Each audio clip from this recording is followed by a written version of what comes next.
அனைவருக்கும் வணக்கம். ஓம் நமோ பகவதே வாசுதேவாய. வாசுதேவ கிருஷ்ணன் திருவடிகளே சரணம். ராதே கிருஷ்ணா. நம்ம பக்தர்களோட கதையை பார்த்துட்டு வரோம் இல்லையா? அதுபோல் இன்றைக்கும் ஒரு கதையை பார்க்கலாம். அதுக்கு முன்னாடி நான் இன்றைக்கி கிருஷ்ணா பற்றி சொல்ல போகிறேன். கிருஷ்ணா பற்றி பேச போகிறேன். கிருஷ்ணா பற்றி பேசும்போது எனக்கு ரொம்ப சந்தோஷமாயிரும். மற்ற கடவுள் பற்றி பேசினா சந்தோஷம் வராதானா? இல்லை, எனக்கு எல்லா கடவுளையும் பிடிக்கும். இறைவன்னாலே எனக்கு ரொம்ப பிடிக்கும். ஆனால் கிருஷ்ணன் மட்டும் எனக்கு ஸ்பெஷல். எப்படி நம்ம வீட்டில் எல்லாரும் இருப்பாங்க, அம்மா அப்பா அண்ணன் தம்பி தங்கச்சி. ஆனால் ஒரு சில பேர் காதலன் தான் கொஞ்சம் ஸ்பெஷலாக தெரிவார் இல்லையா? அவங்களுக்கு எல்லாரையும் பிடிக்கும், யாரையும் விட்டு கொடுக்க மாட்டாங்க. ஆனால் பாய் ஃப்ரெண்ட் மட்டும் அவங்களுக்கு ஸ்பெஷலாக தெரிவாங்கள்ல, அந்த மாதிரி தான் கிருஷ்ணா. எல்லாரையும் எனக்கு பிடிக்கும். சிவபெருமான் என்னோடய அப்பா, பார்வதி அம்மா என்னோடய அம்மா, முருகன் என்னோடய அண்ணன், அந்த மாதிரி எல்லாரையும் எனக்கு பிடிக்கும். ஆனால் கிருஷ்ணா மட்டும் எனக்கு ஸ்பெஷல். கிருஷ்ணா பற்றி பேசினாலே நான் சந்தோஷமாகிடுவேன். நான் இன்றைக்கும் கிருஷ்ணா பற்றி தான் பேச போகிறேன், சரியா? ஓகே, இன்றைக்கி நம்ம என்ன பார்க்க போகிறோன்னா, மகாபாரதத்தில் வர ஜெயத்தரனை பற்றி பார்க்க போகிறோம். யார் இந்த ஜெயத்தரன்? துரியோதனன் இருக்கார்ல, அவங்களோட தங்கச்சியோட ஹஸ்பண்ட். ஸோ மகாபாரதத்தில் அர்ஜுனன் இவர் எப்படி கொன்னார் அப்படின்னு நம்ம பார்க்கலாம். கிருஷ்ணன் எப்படி காப்பாற்றினார், ஏன் காப்பாற்றினார், எதுக்கு காப்பாற்றினார் அப்படின்னு சொல்லி நம்ம பார்க்கலாம். ஓகேயா? இந்த ஜெயத்தரன் போர் நடக்கும்போது ஏமாற்றி அர்ஜுனனோட மகன் அபிமன்யு இருக்கார்ல, அவரை கொன்னுருவார். ஸோ இது அர்ஜுனனுக்கு தெரிஞ்சிடும். அர்ஜுனனுக்கு தெரிஞ்சிட்டோன்னே ஜெயத்தரன்கிட்ட சொல்வார், நாளைக்கு சூரியன் மறையறதுக்குள்ளே நான் உன்னை வதம் பண்ணுறேன், இல்லாட்டி நான் இந்த இடத்துல தீ குடிக்கிறேன் அப்படின்னு சொல்லிடுவார். எந்த நம்பிக்கையில் சொன்னான்னா, நம்மக்கிட்ட தான் கிருஷ்ணா இருக்கார், கிருஷ்ணன் இருக்கிற நம்பிக்கையில் அப்படியே சொல்லிடுவார். கிருஷ்ணா இருக்கார். அபிமன்யு கொன்னனாலையும் அந்த கோபமும் அவருக்கு இருக்கும், அதனால அவர் சொல்லுவார், அந்த மாதிரி சொல்லிடுவார். ஸோ அந்த மாதிரி சொல்லிட்டோன்னே துரியோதனன் என்ன பண்ணுவான், மறுநாள் ஒரு மலையில் ஜெயத்தரனை போய் ஒளிச்சு வச்சிருவான். நீ இன்னைக்கு சூரியன் நீ இன்னைக்கு சூரியன் மறைகிற வரைக்கும் வெளியே வராற அப்படின்னு சொல்லி அந்த மலைக்குள்ளே மறைச்சி வச்சிருவான். அப்புறம் அர்ஜுனன் தேடுவார், எங்கே இருக்கேன், ஜெயத்தரன் எங்கே, இன்னைக்கு கண்டிப்பாக அவனை வதம் பண்ணியே ஆகணும் அப்படின்னு சொல்லி கோபத்தோடு தேடுவார். ஏன்னா அபிமன்யு அவரை ஏமாற்றி கொன்று இருப்பார் இல்லையா? ஸோ அதனால் அர்ஜுனனுக்கு அந்த கோபம் இருக்கும், கண்டிப்பாக அவனை கொல்லணும் அப்படின்னு சொல்லி அவனை தேடுவார்.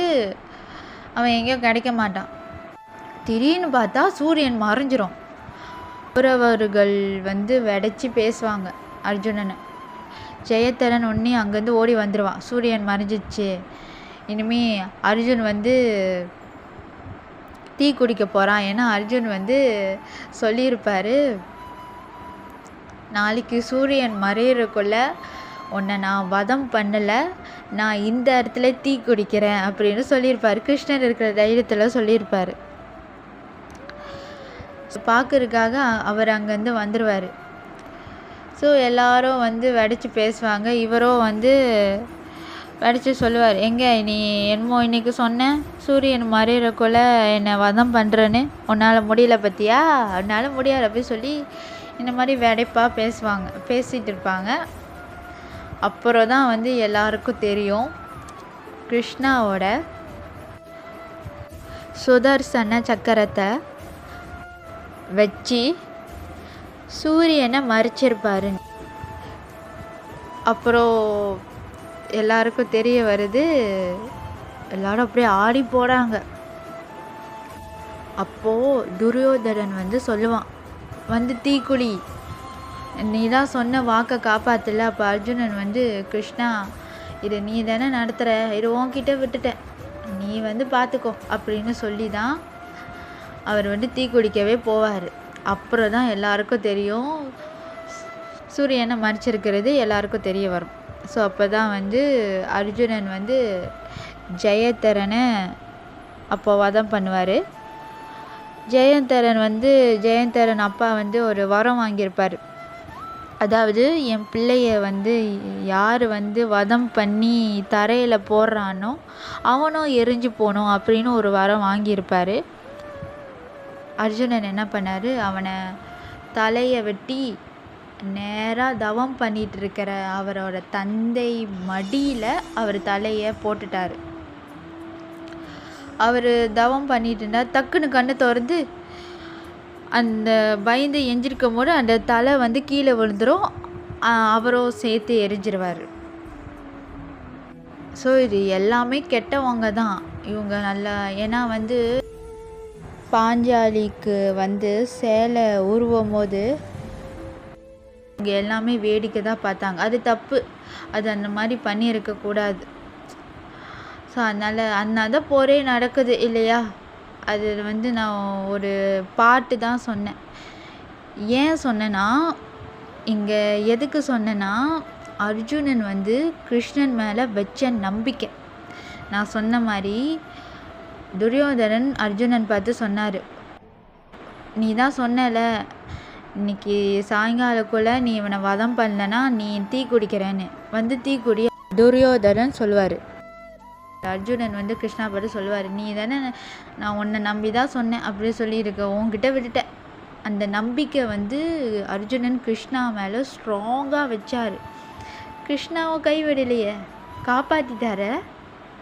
இந்த கிருஷ்ணா அர்ஜுனனை இந்த ஒரு இடத்துல மட்டும் காப்பாற்றல, மகாபாரத்தில் போரில் நிறையா இடத்துல கிருஷ்ணா அர்ஜுனனை காப்பாற்றிருப்பார்.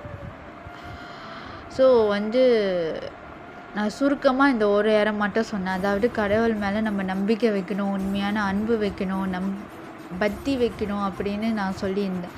ஸோ நிறைய பக்தர்களோட கதையை கேட்டுட்ருக்கோம். அந்த வகையில் அர்ஜுனனும் ஒரு சிறந்த பக்தன்தான். அதனால தான் கிருஷ்ணா அர்ஜுனனை தேர்ந்தெடுத்து நமக்கெல்லாம் பகவத்கீதை கொடுத்துட்டு போயிருக்காரு. இன்னும் இங்கே தான் வாழ்ந்துட்டுருக்காரு. ஸோ அதனால் அர்ஜுனன் கிருஷ்ணா மேலே வச்ச நம்பிக்கை மாதிரி நம்மளும் அவங்கவுங்களுக்கு பிடிச்ச தெய்வத்து மேலே வைக்கலாம். சரியா? வாசுதேவ கிருஷ்ணன் திருவடிகளே சரணம். Radhe Krishna. Thank you so much.